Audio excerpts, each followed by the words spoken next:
Të nderuar teleshikues, përshëndetje, unë jam Flutur Akasa dhe do të jemi bashkë në këtë edicion informativ këtu në Drita Televizion. Ju njohim me zhvillimet e ditës. Majoranca dhe opozita janë përplasur në kuvent për ritmin e integrimit të Shqipërisë në Bashkimin Evropian. Kreu i Partisë Demokratike Sali Berisha e lidhi procesin me hetimin për çështjen e bujshme të dosjes së Akshit dhe ajo e ish-zëvendës kryeministres Belinda Balluku. Nga ana tjetër, kreu i grupit parlamentar të Partisë Socialiste Taulant Balla shpreu optimizmin për antarësimin deri në vitin 2030. Debati u shoqërua me tone të ashpra dhe akuza të ndërsjellta politike. Seanca parlamentare e kësaj të njëjti është karakterizuar nga përplasje të forta politike mes majorancës dhe opozitës me fokus procesin e integrimit të Shqipërisë në Bashkimin Evropian. Në fjalën e tij, nga foltorja e kuventit, kryetari i Partisë Demokratike Sali Berisha ngriti shqetësime mbi ecurinë e këtij procesi, duke i lidhur atë drejt për drejt me çështjet që sipas tij cënojnë standardet demokratike dhe luftën kundër korrupsionit. Berisha përmendi konkretisht dosjen e Akshit dhe atë që lidhet me ish-zëvendës kryeministre Belinda Balluku, duke cilësuar si faktor që ndikojnë negativisht në rrugtimin e të vendit. Procesi i integrimit është për momentin heqja menjëherë e imunitetit të Lubi Ballukut dhe dërgimi i saj atje ku kërkon spaku. Është paraqitja para skapit e Linda Ramës, arkitektës së vërtet të kopshtit privat të Edi Ramës. Ju mund gjeni prokuror që fshet dokumentat dhe përjashton Lindën. Por problemi është se dosja është në gjithë Europë. Dosja Akshi dhe Lubis janë dosje europiane dhe botërore. Akuzave të opozitës ju kundërpërgjigj kryetari i grupit parlamentar të Partisë Socialiste Taulant Balla, i cili mbrojti qëndrimin e majorancës dhe shpreu besimin se Shqipëria është në rrugën e duhur drejt antarësimit në BE. Të gjitha piketat e ndërmjetme, detyrimet që kishte Shqipëria sipas raportit Komisionit Evropian janë përmbushur. Ka një procedurë brenda fundit të majit apo fillimit të qershorit, sikurse u komunikua dje nga komisionera Kos dhe dje nga zëvendës presidentja dhe komisionerja e lartë Kaja Kallas se pritshmëria e Shqipërisë për të përmbyllur procesin e antarësimit në Bashkimin Evropian brenda vitit 2030 është shumë realiste, madje po citoj këtu. Debati u tensionua më tej kur Sali Berisha i u rikthye sërish foltoris duke ashpërsuar tonet dhe duke hedhur akuza të forta ndaj kryeministrit Edi Rama. Pse e fshihni kreun e organizatës kriminale Edi Ramën nga parlamenti? Pse ai nuk paraqitet në asnjë interpelancë? Se ka porosit vrasje? E ndëgjuat ju këte? Ka porosit vrasje. Jeni dëshmitar kur i thoshte tjetrit ta dim targen. Kur i thua tjetrit të di targen, do të thot të marrë nishan. Kreu i Partisë Demokratike Sali Berisha ka kundërshtuar propozimin e majorancës për ngritjen e një komisioni për ndryshime kushtetuese.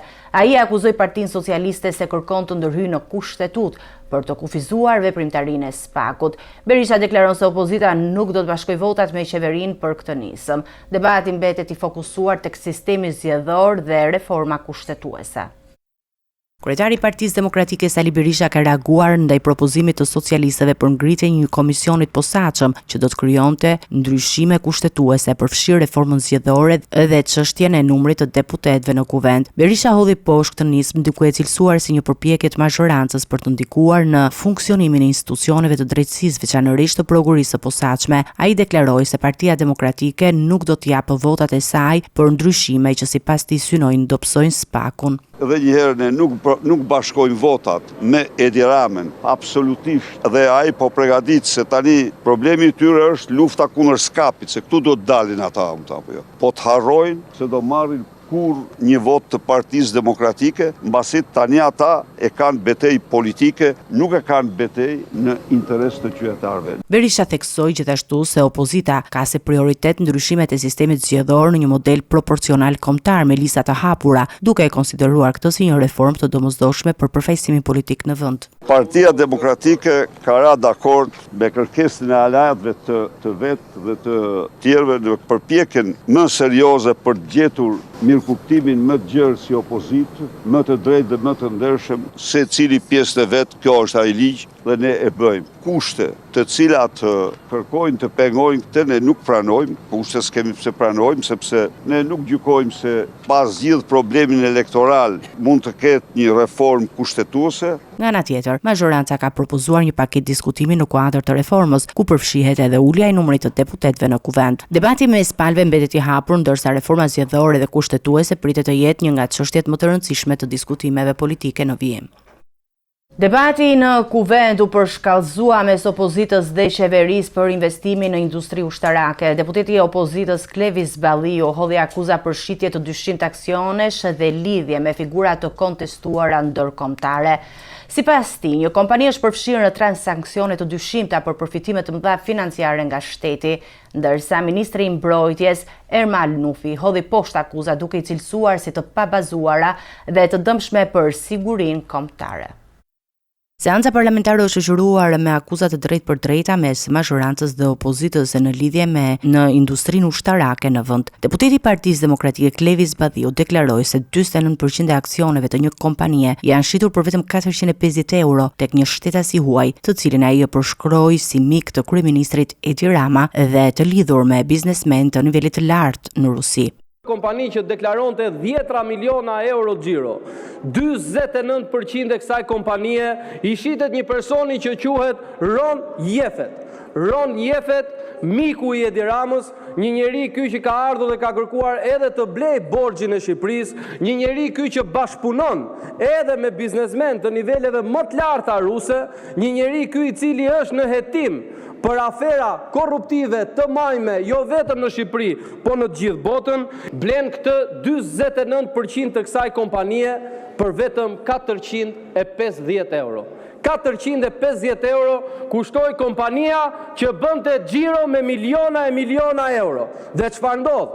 Pas 4 muajsh që Ron Jefet blen 49% të Timak, atëherë krijohet bashkë me Kajon Timak Defense, e cila në 3 muaj më vonë merr 10.5 milion euro tender tek Ministria e Mbrojtjes.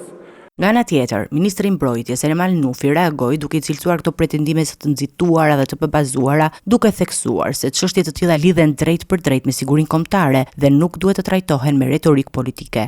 Në kundërshtim nga çfarë pretendoi deputeti i nderuar apo ato që janë parashtruar tek kërkesa për interpelancë apo linçeve që janë rreshtuar te kërkesa për interpelancë si burime në media, që të them të vërtetën personalisht i gjykoj të nxituara dhe as pak serioze, për sa kohë flasim për sigurinë kombëtare dhe për sa kohë flasim për kapacitetet prodhuese në Republikë, duke qenë ndoshta ndër të paktat vende që sigurinë kombëtare ka objekt portalesh, doja shumë që kishte një realitet tjetër në fakt, tot fshinjet tanë nuk kanë 4 impiante prodhuese që po duhen të ngrejmë ne, kanë 12.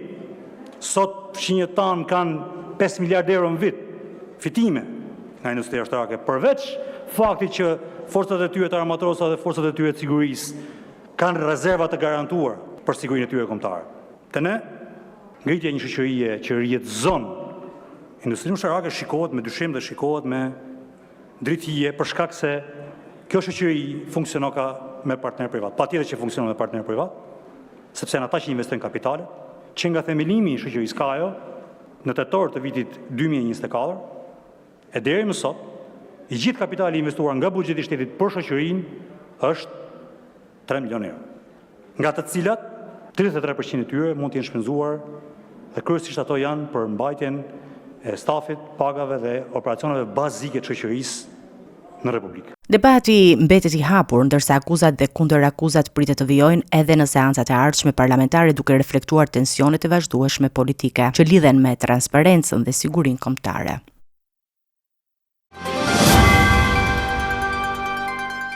Mes kritikave të opozitës për bllokimin e integrimit, qeveria ka paraqitur në kuvend raportin vjetor për ecurin drejt Bashkimit Evropian. Dokumenti detajon punën për përmbushjen e kushteve të ndërmjetme të kapitujve kyç të drejtësisë dhe të drejtave themelore. Megjithatë, çështja e barit vijon të mbetet pa dakordsi mes vendeve anëtare të BE-s. Qeveria thekson se janë shënuar rezultate konkrete në luftën kundër korrupsionit dhe krimit të organizuar. Në një klim të tensionuar politike dhe nën kritikat vazhdueshme të opozitës, qeveria shqiptare ka dorëzuar në Kuvend raportin vjetor mbi progresin e procesit të integrimit evropian, duke paraqitur në mënyrë të detajuar hapat e ndërmarra për përmbushjen e kushteve të vendosura nga Bashkimi Evropian. Një nga çështjet kryesore që vijon të diskutohet në nivel evropian është ajo e IBAR-it për Shqipërinë, e cila gjatë muajit të fundit është shqyrtuar në grupin e punës të Këshillit të BE-s. Megjithatë, deri më tani nuk është arritur një dakordsi mes shteteve anëtare, çka e mban ende të hapur këtë fazë të rëndësishme të negociatave. Përmbushja e këtyre kushteve konsiderohet thelbësore, pasi krijon bazën për nisjen e procesit të mbylljes së kapitujve negociues. Sipas raportit, gjatë periudhës 2025 deri në shkurt 2026, institucionet shqiptare janë angazhuar në përmbushjen e 24 piketave të ndërmjetme, të lidhura kryesisht me kapitullin 23, që përfshin gjyqësorin dhe të drejtat themelore, si dhe kapitulli 24 që lidhet me drejtësinë, lirinë dhe sigurinë. Në këtë kuadër, qeveria thekson se është punuar në adresimin e 92 hendiqeve kritike të identifikuara në bashkëpunim me Komisionin Evropian. Këto bëshllëqe përfaqësojnë fusha konkrete ku kërkohet ndërhyrja institucionale për të arritur përafrimin me legjislacionin e BE-s dhe për të garantuar zbatimin efektiv në praktik, veçanërisht në luftën kundër korrupsionit, krimit të organizuar, forcimit të shtetit të së drejtës dhe mbrojtjen e të drejtave të njerëzit. Raporti evidenton gjithashtu disa treguese që qeveria i konsideron si arritje konkrete në luftën kundër korrupsionit të nivelit të lartë. Gjatë kësaj periudhe janë hapur 6 hetime të reja dhe janë paraqitur 10 akt akuza. Paralelisht janë dhënë 6 vendime gjyqësore të formës së prerë dhe janë regjistruar 5 dënime përfundimtare, duke reflektuar vimësinë në trajtimin e këtyre çështjeve nga sistemi i drejtësisë. Ndërkohë, sa i përket krimit të organizuar, raporti thekson se gjatë vitit 2025 është ruajtur një nivel i qëndrueshëm i hetimeve dhe ndjekjeve penale, janë regjistruar 24 hetime të reja dhe janë paraqitur 18 akt akuza, ndërsa në fazën gjyqësore janë siguruar 61 vendime të formës së prerë, çka sipas qeverisë tregon një avancim të qëndrueshëm në luftën kundër këtij fenomeni. Pavarësisht këtyre të dhënave, procesi i integrimit mbetet i ndikuar dhe nga dinamika politike brenda vendit dhe qëndrimet e shteteve anëtare të BE-s, duke e bërë domosdoshëm vijimin e reformave dhe forcimin e bashkëpunimit institucional për të përmbushur standardet evropiane.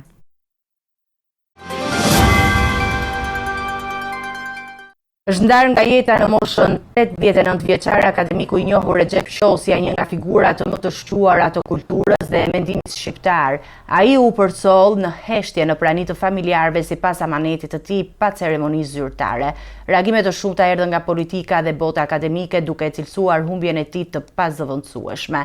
Veprimtaria e tij letrare dhe shkencore mbetet një trashëgimi e vyer për kombin shqiptar.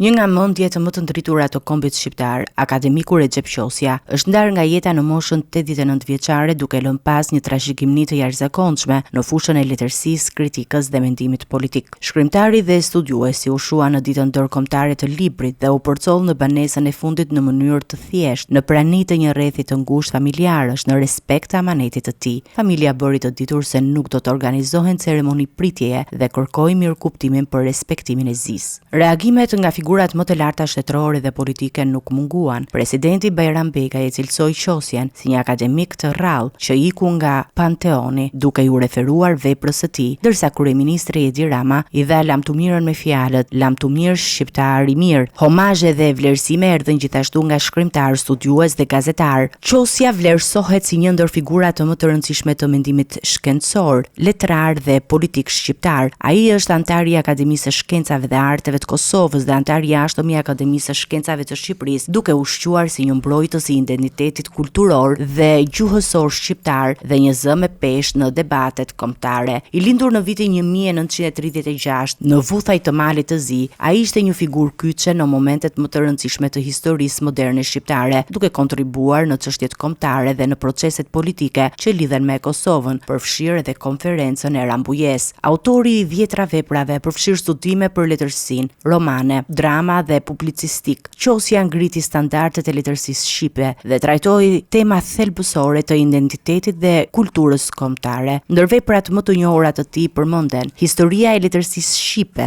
Populli i ndaluar dhe Vdekja më vjen prej syve të tillë, të cilat janë vlerësuar me çmime të shumta kombëtare dhe ndërkombëtare. Ndarja nga jeta e akademikut Recep Qosja konsiderohet një humbje e madhe për kulturën dhe shkencën shqiptare, por trashëgimia e tij do të mbetet një pikë referimi e rëndësishme për brezat që do të vinë. SPAK ka zgjatur me 3 muaj hetime ndaj ish zëvendës kryeministres Belinda Balluku. Prokuria thotë se po kryen veprime shtesë hetimore dhe po analizohen prova të reja. Çështja lidhet me dyshime për shkelje në disa tendera të rëndësishme publik.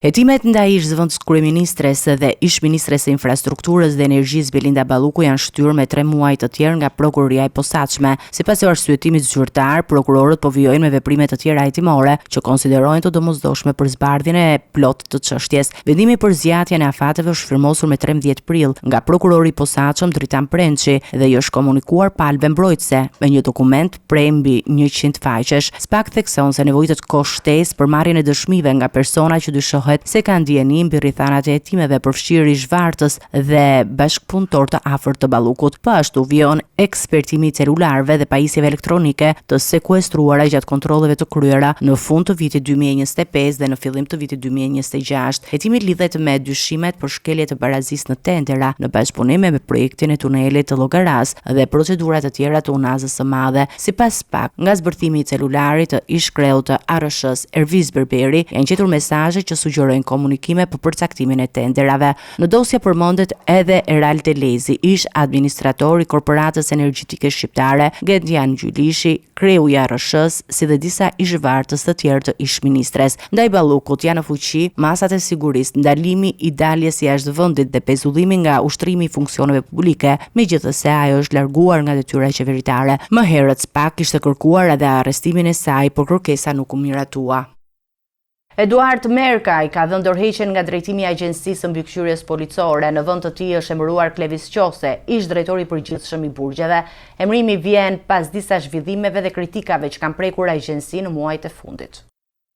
Eduard Merkaj ka dhënë dorëheqjen nga posti i kreut të Agjencisë Mbikëqyrjes Policore, ndërsa qeveria ka vendosur edhe pasuesin e tij në këtë detyrë. Në krye të AMP-s është emëruar Klevis Qose, i cili më herët ka mbajtur postin e drejtorit të përgjithshëm të burgjeve. Ai rikthehet në një detyrë të lartë në administratën e sigurisë, disa muaj pas largimit nga drejtimi i burgjeve. Qose u lirua nga detyra me 1 prill me vendim të Këshillit Ministrave, me propozim të Ministrit të Drejtësisë. Ai kishte marrë drejtimin e burgjeve në mars të vitit 2024, duke zëvendësuar Abrian, i cili dha dorëheqjen. Më herët Qose ka mbajtur dhe funksione të tjera në sistemin penitenciar, përfshirë drejtimin e shërbimit të provës dhe detyrat në strukturën e kontrollit të brendshëm. Emërimi i tij në AMP vjen në një moment kur agjencia është përballur me debat politik dhe kritika, përfshirë edhe çështje të lidhura me punësimin dhe ngjarje kriminale ku janë përmendur emrat të punonjësve të saj.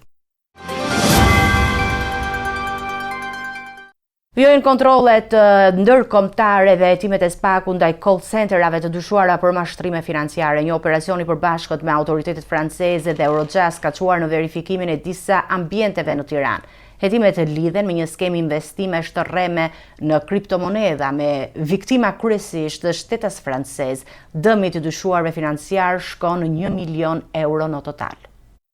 Struktura e posaçme të hetimit në Shqipëri në bashkëpunim me autoritetet franceze dhe Agjencinë Ndërkombëtare të Drejtësisë kanë intensifikuar verifikimin ndaj një rrjeti të dyshuar mashtrimesh të organizuar përmes qendrave call center në Tiranë. Sipas njoftimit zyrtar, në operacion janë përfshirë edhe njësi financiare dhe digjitale të kërkimeve të Gjandarmarisë në Pau, si dhe Policia e Shtetit Shqiptar. Kontrollet janë ushtruar në një qendër telefonike dhe disa banesa në kryeqytet në kuadër të një hetimi të nisur nga shkëmbimet të informacionit Eurojust. Hetimet janë fokusuar në një skemë të dyshuar mashtrimi përmes investimeve në kriptomonedha, ku viktima janë shtetas francez, të cilët u janë premtuar fitime të larta përmes platformave të rreme financiare. Rasti është denoncuar fillimisht në 4 qytete franceze, ndërsa më pas numri i të dëmtuarve është zgjeruar. Sipas të dhënave hetimore, vetëm në 4 denoncuesit e parë, dëmi financiar arrin në rreth 845.000 euro, ndërsa për 9 persona të tjerë të identifikuar më vonë, humbjet llogariten në rreth 1.1 milion euro të shkaktuara brenda një periudhe 4 mujore. SPAK po heton skemën e dyshuar në emrin e një shoqërie tregtare të përdorur për transferimin e fondeve dhe pastrimin e parave përmes kriptomonedhave. Deri tani janë identifikuar 5 persona të përfshirë në rrjet, ku njëri prej tyre konsiderohet si figura kryesore dhe është ndaluar nga autoritetet. Hetimet vijojnë për të zbardhur të gjithë zinxhirin e veprimtarisë dhe për të identifikuar bashkëpunëtorë të tjerë të mundshëm brenda dhe jashtë vendit, ndërsa autoritetet theksojnë se operacioni mbetet ende në zhvillim.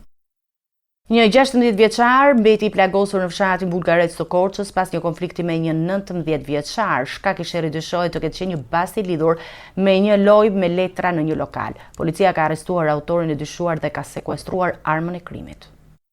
Një konflikt mes dy të rive në fshatin Bullgarec të Korçës ka përfunduar me plagosjen e një 16 vjeçari i cili u godit me thik gjatë një përplasje me bashkëmoshatarin e tij. Ngjarja ka ndodhur mbrëmjen e së mërkurës dhe ka tronditur banorët e zonës. Sipas të dhënave paraprake, gjithçka ka nisur një ditë më parë në një lokal të fshatit ku dy adoleshentë që janë edhe të afërt me njëri tjetrin kanë luajtur me letra dhe kanë vendosur një bas të thjeshtë. Humbësit do të paguante pijet. 16 vjeçari ka rezultuar fitues, por 19 vjeçari nuk ka pranuar të respektojë marrëveshjen. Kjo mosmarrëveshje ka vijuar për rreth 2 ditë duke tensionuar marrëdhëniet mes tyre deri në përshkallëzimin e situatës mbrëmjen e ngjarjes në lokalin e fshatit. Fillimisht dy të rinjt janë konfliktuar verbalisht dhe më pas kanë kaluar në përplasje fizike. Gjatë sherrit 19 vjeçari ka nxjerrë një thik dhe ka goditur 3 herë 16 vjeçari në pjesën e kraharorit. I plagosur është transportuar menjëherë në spitalin e Korçës ku po merr trajtim dhe ndodhet jashtë rrezikut për jetën. Familjarët e dy të rinjve shprehen të rroditur nga ngjarja. Të afërmit e 16 vjeçarit kërkojnë dëshkim për autorin.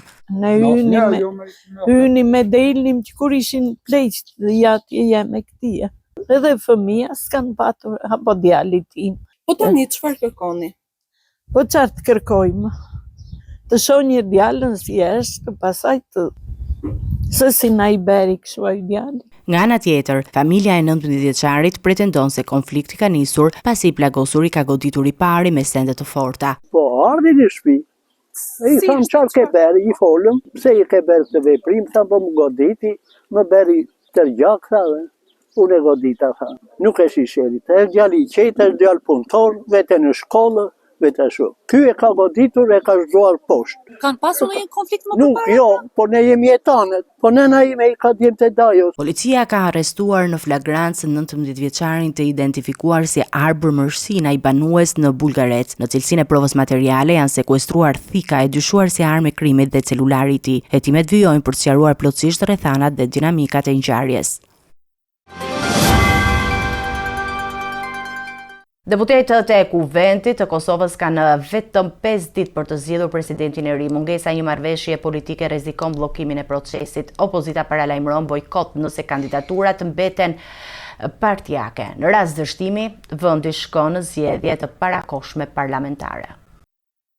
Numërimi mbrapsht për zgjedhjen e presidentit të ri të Kosovës ka hyrë në fazën vendimtare, ndërsa deputetët kanë në dispozicion vetëm 5 ditë për të arritur një marrëveshje politike. Deri më tani situata mbetet e bllokuar pasi nuk ka konsensus mes shumicës dhe opozitës për emrin që do të marrë drejtimin e shtetit. Nga radha e lëvizjes vetëvendosje janë propozuar 2 kandidat, Glaur Konjufska dhe Fatmire Mullhaxha Kolçaku. Por këto kandidatura nuk kanë gjetur mbështetje tek partitë opozitare. Këto të fundit kanë paralajmëruar bojkot të seancës duke argumentuar se presidenti duhet të jetë një figurë unifikuese dhe jo një përfaqësuesi i drejt për drejt i një force politike. Pavarësisht kësaj, përfaqësues të shumicës shprehen të hapur për marrëveshje me seancën dhe i bëjnë thirrje opozitës të propozojnë alternativa në mënyrë që të shmanget një krizë institucionale. Megjithatë, qëndrimet mbeten të largëta dhe mundësia për kompromis duket e vështirë.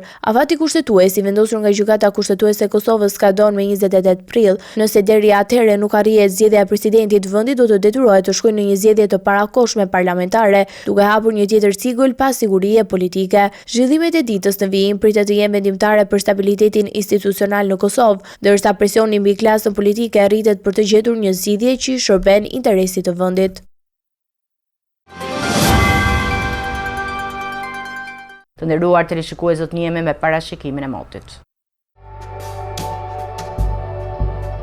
Territori shqiptar për datën 24 prill 2026 do të karakterizohet nga kushte atmosferike të qëndrueshme, duke sjellë mot kryesisht me diell në pjesën më të madhe të vendit. Paraditja do të jetë me diell pothuajse në të gjithë territorin, ndërsa në disa zona lindore do të ketë vranësira të pakta kalimtare. Edhe gjatë pasdites, moti do të mbetet i kthjellët me intervale të gjata me diell. Temperatura minimale pritet të zbresë deri në 3 gradë Celsius, ndërsa ajo maksimale do të arrijë deri në 20 gradë Celsius. Gjatë ditës priten rreth 8 deri në 10 orë me diell. Era do të fryejë lehtë nga drejtimi veriperëndimor me shpejtësi 2 deri në 4 metra për sekond. Deti do të ketë dallgëzim të ulët rreth 1 deri në 2 ballë. Indeksi ultraviolet për Tiranën pritet të jetë mesatar rreth 5. Sipas të dhënave astronomike, lindja e diellit në Tiranë do të jetë rreth orës 5:41, ndërsa perëndimi rreth orës 19:37 minuta. Temperaturat minimale dhe maksimale për disa qytete kryesore të Shqipërisë do të jenë si më poshtë: Shkodër 9 deri në 20 gradë Celsius. Kukës 6 deri në 16 gradë Celsius. Peshkopi 5 deri në 14 gradë Celsius. Tiranë 12 deri në 18 gradë Celsius. Durrës 10 deri në 19 gradë Celsius. Kavaj 8 deri në 16 gradë Celsius. Elbasan 10 deri në 19 gradë Celsius. Berat 9 deri në 19 gradë Celsius. Korç 3 deri në 13 gradë Celsius. Vlorë 12 deri në 19 gradë Celsius. Gjirokastër 8 deri në 17 gradë Celsius. Sarand 10 deri në 19 gradë Celsius.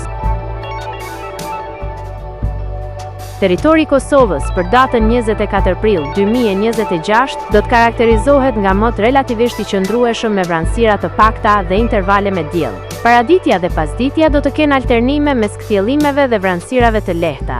Temperatura minimale pritet të zbresë deri në 3 gradë Celsius, ndërsa ajo maksimale do të arrijë deri në 18 gradë Celsius. Era do të fryejë lehtë nga drejtimi veriperëndimor me shpejtësi 2 deri në 4 metra për sekond. Indeksi ultraviolet për Prishtinën pritet të jetë mesatar rreth 5. Sipas të dhënave astronomike, lindja e diellit në Prishtinë do të jetë rreth orës 5:33 minuta, ndërsa perëndimi rreth orës 19:34 minuta. Temperaturat minimale dhe maksimale për disa qytete kryesore të Kosovës do të jenë si më poshtë: Mitrovica 4 deri në 16 gradë Celsius. Podujev 3 deri në 14 gradë Celsius.